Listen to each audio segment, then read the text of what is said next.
我呢这一讲呢，在周老师的这个基础上呢，主要呢为大家呀分享一下珐琅彩研究的最新的学术上的一些动向。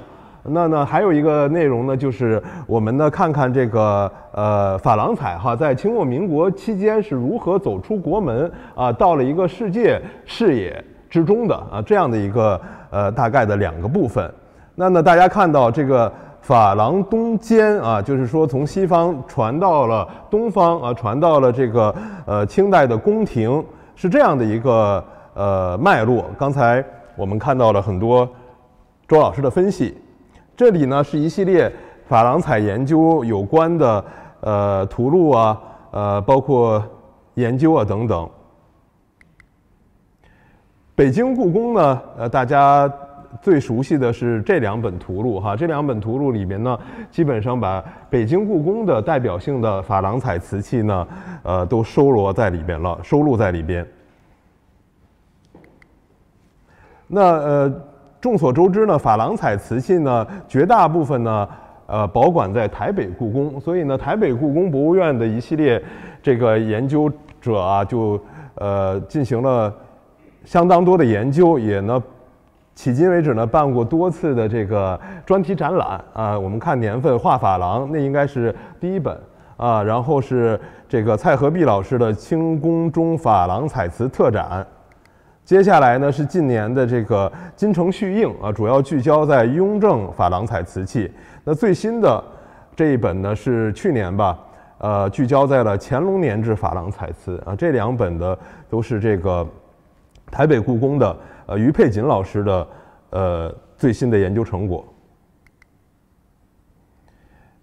与之相呼应的呢，在于老师之前呢，2008年啊，这个华丽彩瓷乾隆洋彩在台北故宫办的这个专题展览，这个展览的影响呀也颇为重要，比较大，因为呢把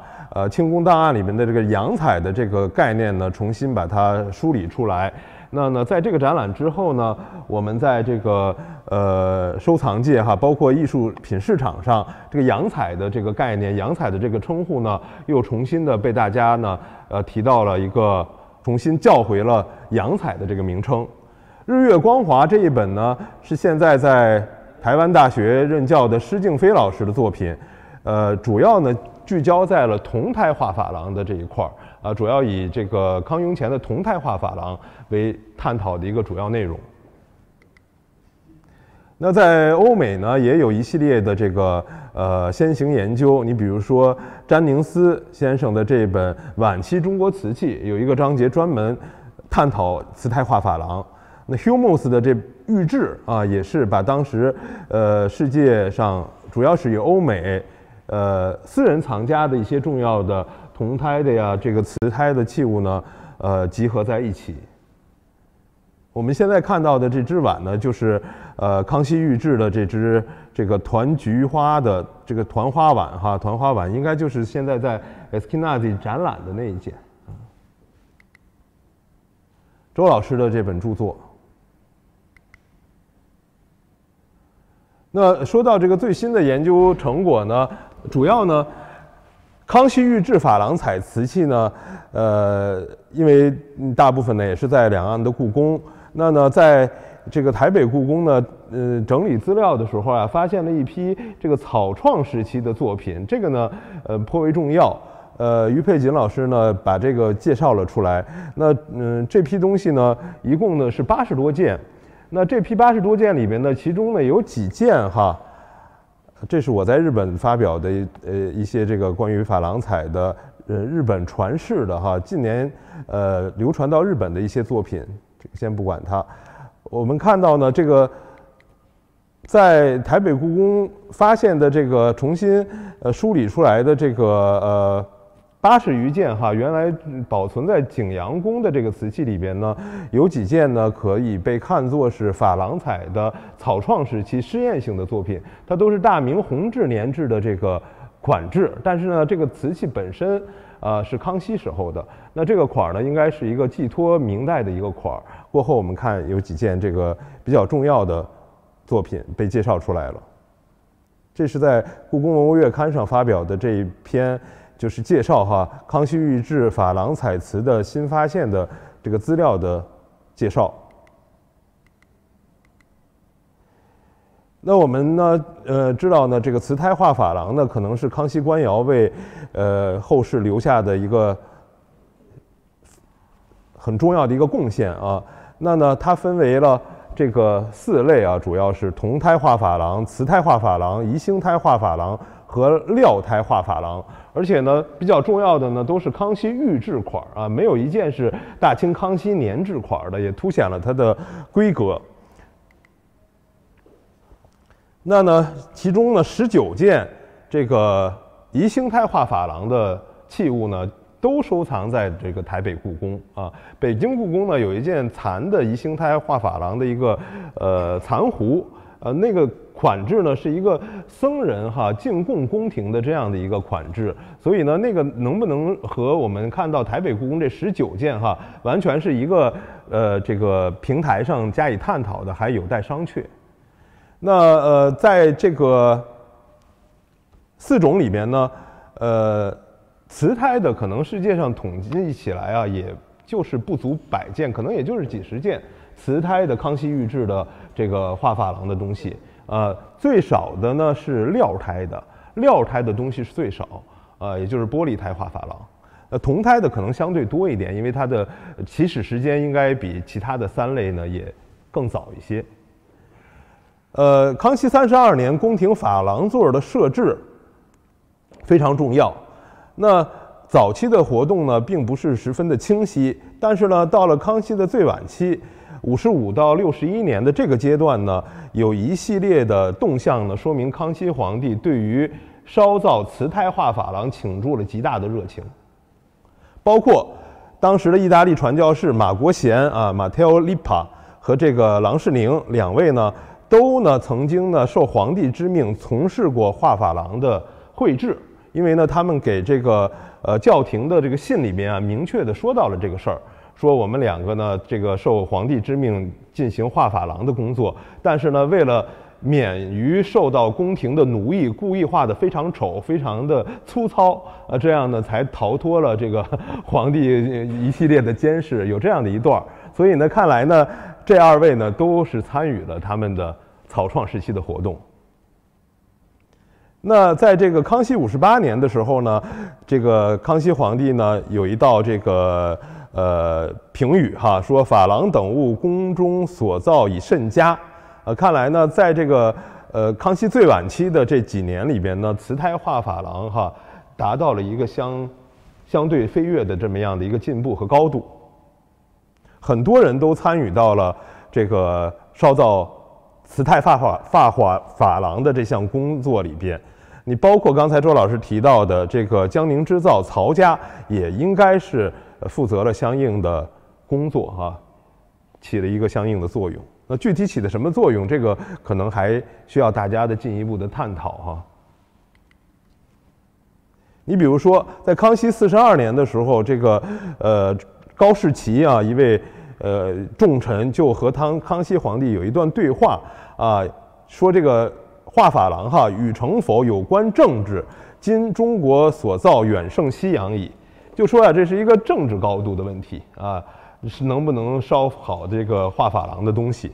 所以康熙皇帝呢听了以后非常的重视，也非常的高兴。后来呢赏赐给了高士奇呢很多这个器物有这样的一个记载。你包括55年陈元龙这是一位巡抚，一位封疆大员，他的这个奏折呢谢恩折里边呢，就因为得到了康熙皇帝的赏赐了嘛，就说呢这个洋珐琅器皿呢略觉生动，西洋人夸是珍奇，以为中国人虽有智巧不能仿佛。我皇上于万几之暇，革其理，务其源，亲加指示，铸炼成器，光辉灿烂，制作精工，远胜洋珐琅100倍当然他这个有一个奉承的这个目的在里边但是呢可见呢康熙皇帝赏给这个巡抚封疆大员的这些个东西呢应该是不差的，包括这个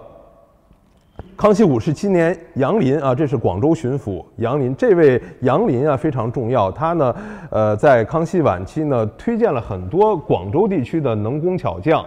到宫里边去画珐琅。他怎么说呢？说呢，又要这个推荐匠人进京从事这个珐琅的工作。那康熙皇帝说呢，诵经之语，到京时再试看。等等呢，就是康熙晚期这几年呢，就是烧造这个瓷胎画珐琅是一件大事儿。从康熙皇帝亲自抓起，各地的大员都纷纷的推荐能工巧匠，而且传教士陆续的都参与了其中的工作。那终于在康熙的最晚期，瓷胎画珐琅应该是有了一个飞跃性的进步。这个是铜胎啊，你看康熙御制款的这个盖盒，铜胎的啊。铜胎的东西呢，我们看刚才的这个《日月光华》这本书里边呢，也提到以这个黄地儿的最多所以呢，应该是有一种凸显皇家气息的这样一种寓意在里边很多都是黄地儿。那这个茶壶，菊瓣壶，宜兴紫砂呢也有类似的器型，所以呢，这个两者的关系其实是千丝万缕的联系。这一类的宜兴胎的画珐琅就是外边因为它色胎嘛，比较容易加彩，让这个珐琅彩呢附着于上边，19件的其中的一件。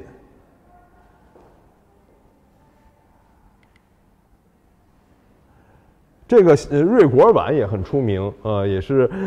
宜兴胎画珐琅，有一个非常像的画这种瑞果的，尤其是这个16纹式的这个珐琅彩的碗，前些年在嘉德拍卖露面的那一件，基本上这个构图是大同小异的。你看这个16已经裂开了这个状态表现得非常的生动。都是康熙御制款。料胎的呢最少见，台北故宫的这件呢有康熙御制的刻款。那以这个料器收名最为著称的香港闽球精舍会员李景勋先生的这件小杯子随蚕尤针，是非常少见的这个料胎画珐琅。那当时呢，在这个台北故宫办的那个康熙大帝和路易14吧那个展览的时候，也借给了台北故宫专门参展，非常少见。刚才我们举到的这个以永乐白瓷胎作为白胎加这个康熙珐琅彩的这一件。右边就是这种白胎，其实这种白胎的这个永乐的东西呢，一般都是这个沙底的，所以呢，我倒不觉得说这个是又把它的釉磨了呀怎么样的，那沙底上边写这个红料款，不就是这种状态吗？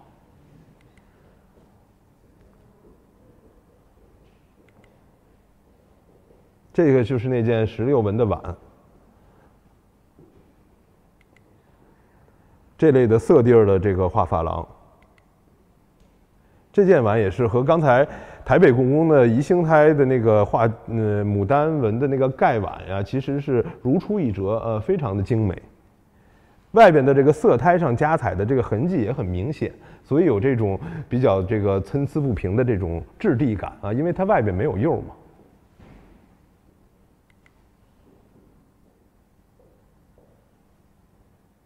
现在呢，在这个拍卖市场出现以后呢，在重要的收藏家的典藏里边，画的真美这件。那我们看看新发现的这几件，可能是康熙画珐琅草创时期的作品的面貌。正像咱们刚才谈到的，紫禁城景阳宫旧藏了呀80余件瓷器。这些个瓷器里面包括什么呢？包括成化的那个鸽釉的高足杯，包括的这个其他的一些个很重要的东西，还包括几件呢带有右辛丑年制的这个，也就是康熙60年右辛丑年制的这个胭脂红的这个器物。这批东西呢是最新被发现的啊。当然，成化的那个高足碑呢，一早可能就被人家挑出来了，就作为重要的这个瓷器呢加以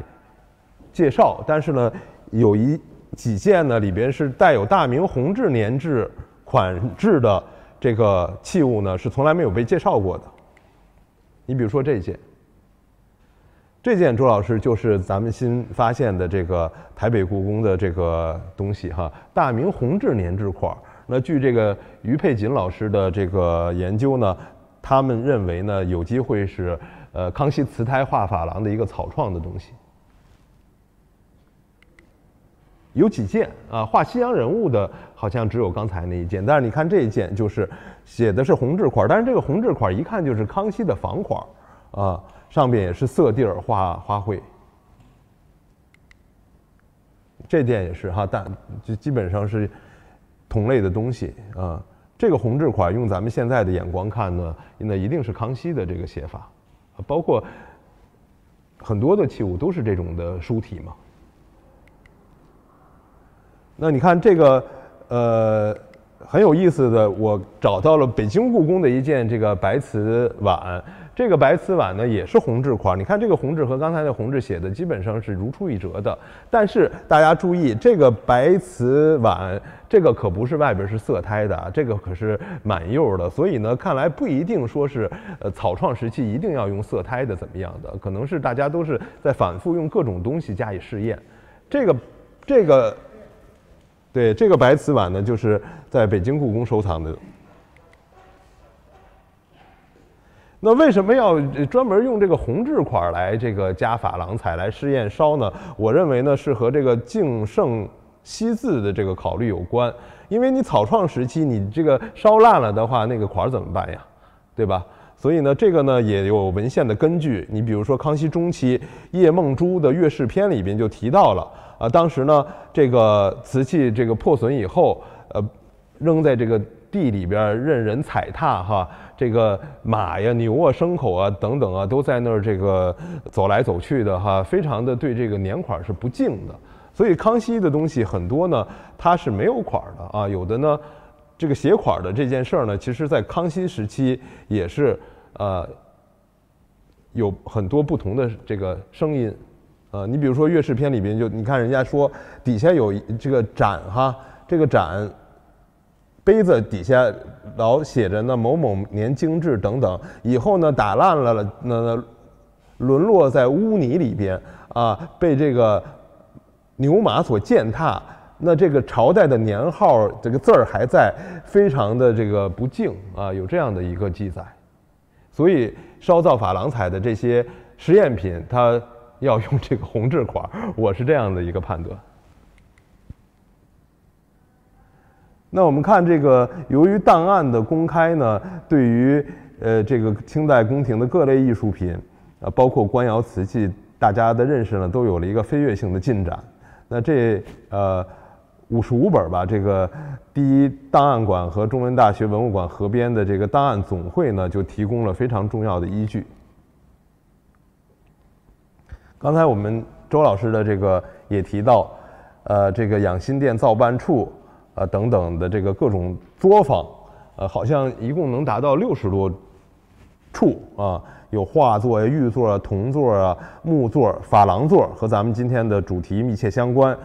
镶嵌作啊、匣子呀等等哈，还有这个造屏风宝座处等等啊，非常多的这个作坊为宫廷服务。那其实呢，这个景德镇呀，也是这个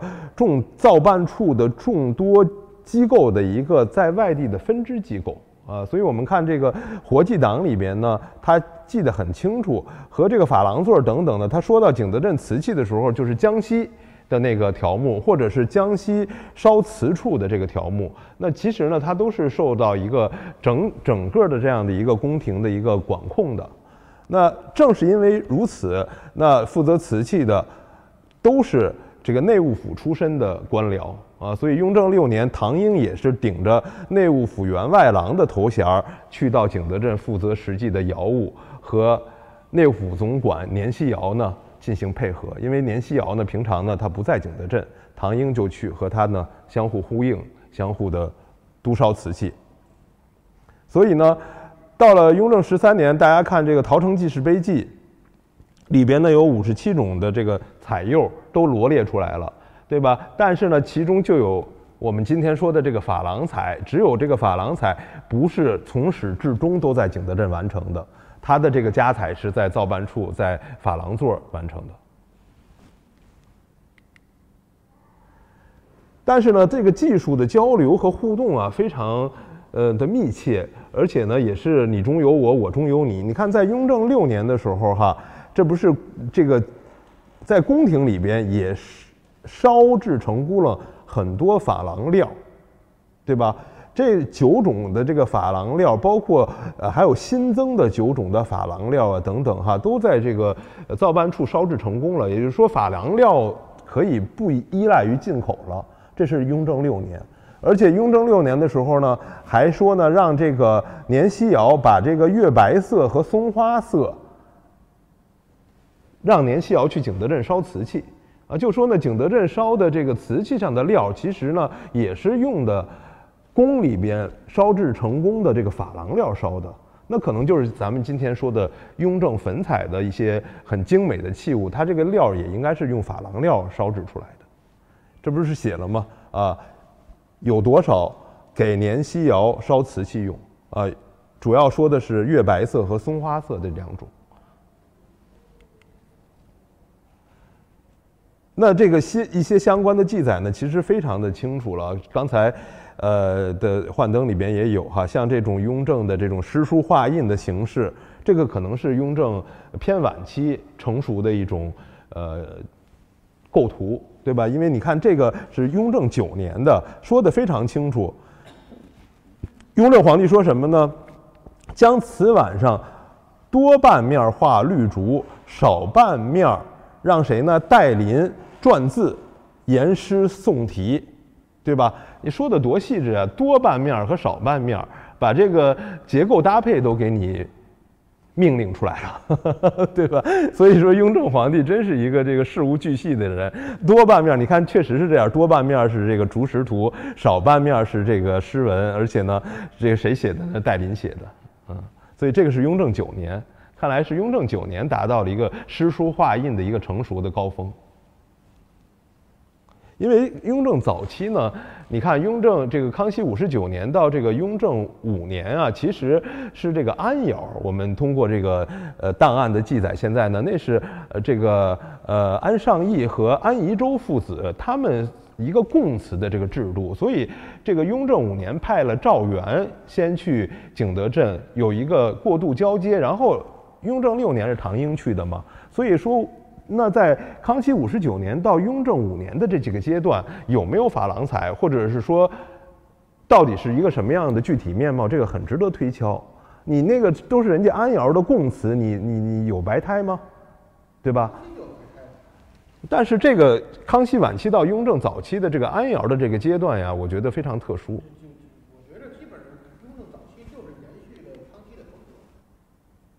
那大家看，这是雍正10年的这件器物啊，也是非常的清楚。你看这说的什么呢？邹文玉这个画师哈，画的这个珐琅的青山水怎么样呢？皇上夸好，皇上的多次夸好这个邹文玉的这个画的这个珐琅青山水的东西。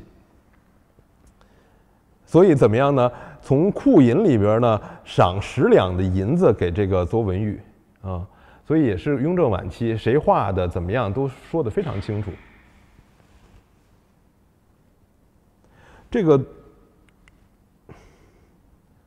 这是北京故宫的那一件啊，刚才的那是台北故宫的那一件。哎，乾隆8年的这个三阳开泰盒啊，这个也看到了这个文献的记载。当时写的是什么呢？瓷胎珐琅锦上添花，长方三阳盒一件。乾隆8年，这个呢是在乾清宫的这个活济党乾清宫的这个条目底下啊，我们看到的，也是乾隆早期的一件珐琅彩。看来，那谁参与了这些个珐琅彩的绘制呢？这是比较新的一个研究成果。这件啊铜胎画珐琅的这个盒，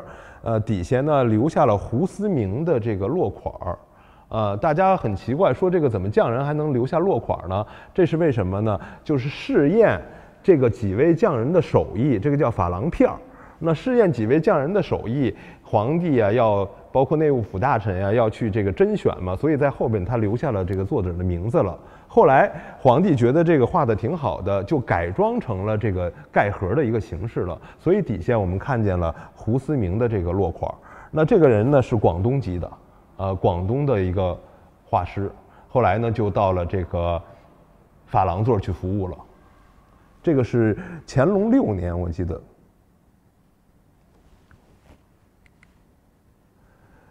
那有的呢也被乾隆皇帝所看中了，但是呢，就没有到宫廷服务的。你比如说最出名的就是这位唐金堂。唐金堂大家怎么知道的呢？就是通过荷兰阿姆斯特丹博物馆的这对彩瓷的小尊啊，它是一对儿的。最近的这个展览呢，都把它陈列出来了。这个大家为什么这么重要呢？因为它有明确的纪年，甲辰花朝，花朝是2月，写于岭南珠江精舍，是在广州加彩的，所以这是雍正2年的早期的广彩。非常重要，它的这个唐金堂呢是后边那个小印，胭脂红的那个小印。那这个唐金堂呢，在这个档案里边也找出来了。它是唐金堂、李惠林和这个曾莲啊，这3位呢，曾经呢，是被乾隆皇帝命令把他们3个人这个请到造办处来画珐琅的，但是这个唐金堂呢没有来。为什么没有来呢？也是因为这个档案呀特别的清楚，后来看到的3个人里面没有这个唐金堂啊。那刚才那个甲辰呀，只能是雍正2年，为什么呢？你再往后推60年呀，这个唐金堂这个年岁就7老80了，那个根本就不可能再被这个皇帝相中了。所以那对小尊特别重要，也是早期广彩的重要作品。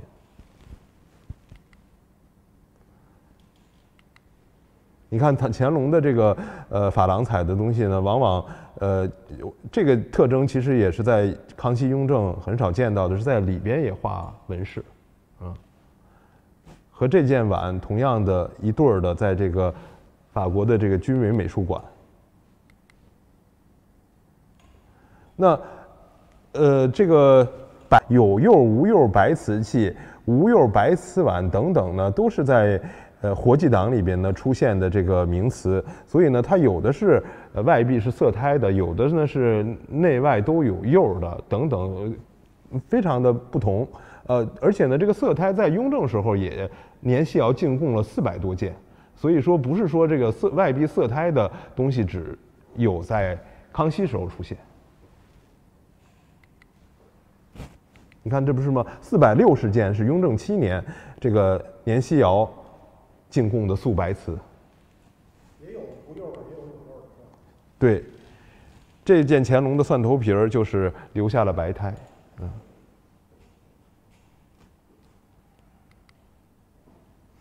那到了这个唐英的这个《陶冶图册》啊，也叫这个《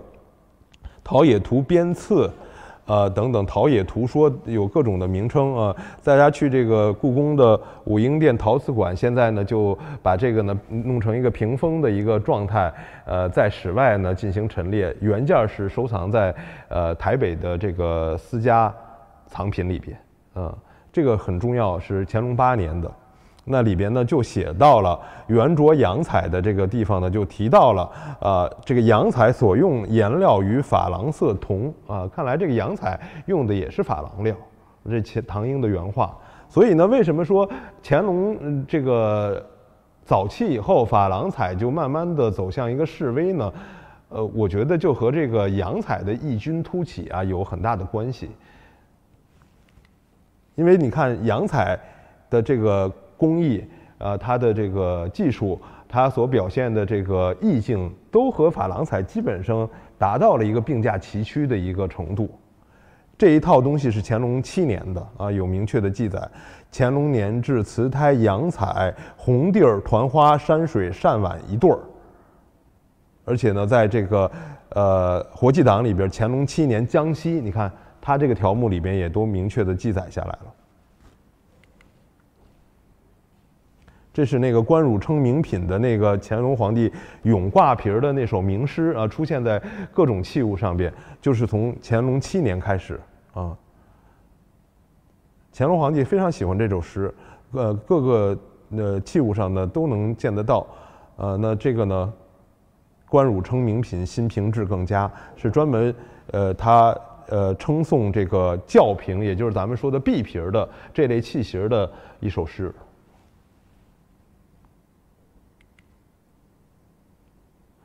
你看这个上面也有诗书画印呀，是吧？这个是乾隆12年的，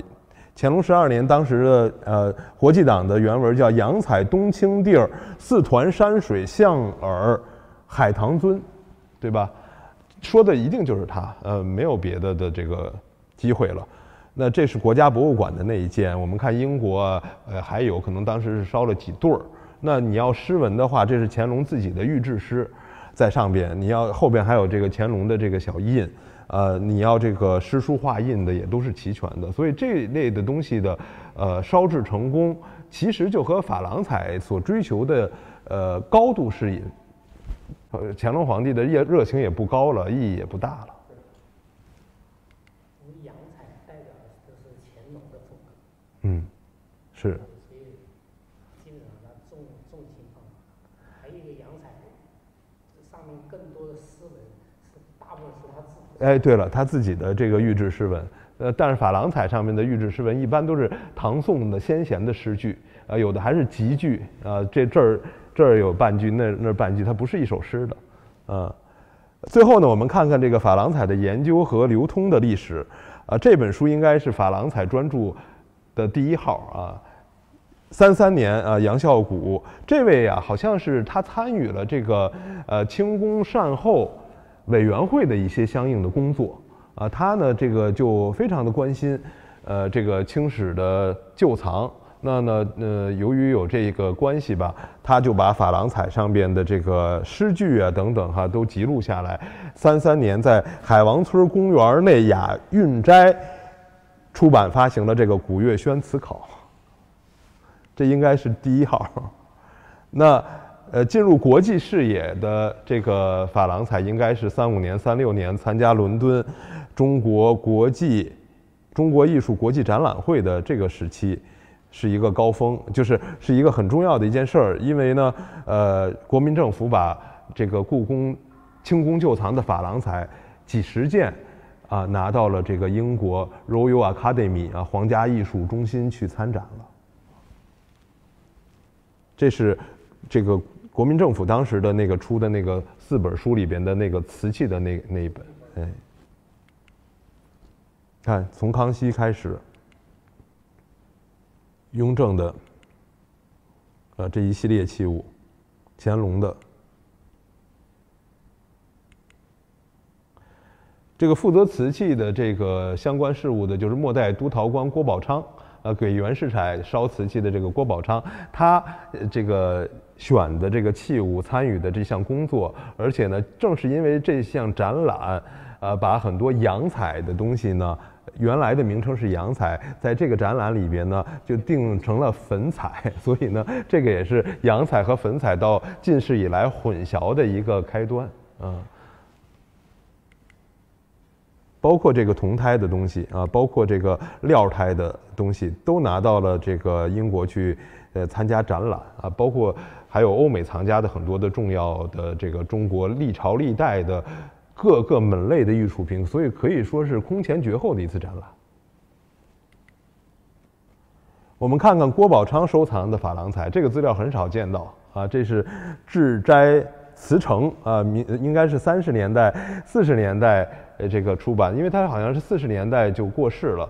他的末代督陶官郭宝昌也是唐英研究家，也是这个瓷器收藏家，他收藏的这个瓷器，这个再版了，但是非常贵，所以呢，很少有人见得到这个资料。志斋瓷城，你看，在他的这个系列的收藏里边，就有这样一对儿这个雍正年制料款的珐琅彩的这个茶园儿啊，是不是在故宫好像都这不知所终，可能没见过，从来没见过，也没有在北京故宫后来他这个出售给北京故宫的这个郭宝昌旧藏的东西里面见过。他最出名的就是那个乾隆仿古铜釉的那个双溪尊嘛，那个是他这个好像是宋子文撮合吧，然后出售给了故宫，这都是郭宝昌的旧藏，但是里边从来没有见过这对珐琅彩的这个杯子。这个蒜头皮儿，那大家呢也可以研究一下，这个推敲，方蕊经时学理开，很多都是写这首诗。他这个也是款非常的不清楚，有这么一个蒜头皮儿。所以呢，他的东西呢，我觉得咱们也是要推敲的来看。你比如说这个旧陶天球瓶，我们从续仿乾隆的，这个不是本朝的，包括它的器型也是有点头重脚轻，写款的这个特征呢也和乾隆的格格不入，所以看来这个它的收藏哈，我们也要仔细的看。这件东西非常出名，是唐英自制的这件这个水鱼儿啊，是为数不多的带有唐英本人的这个诗句的。唐窑的东西，现在收藏在北京故宫。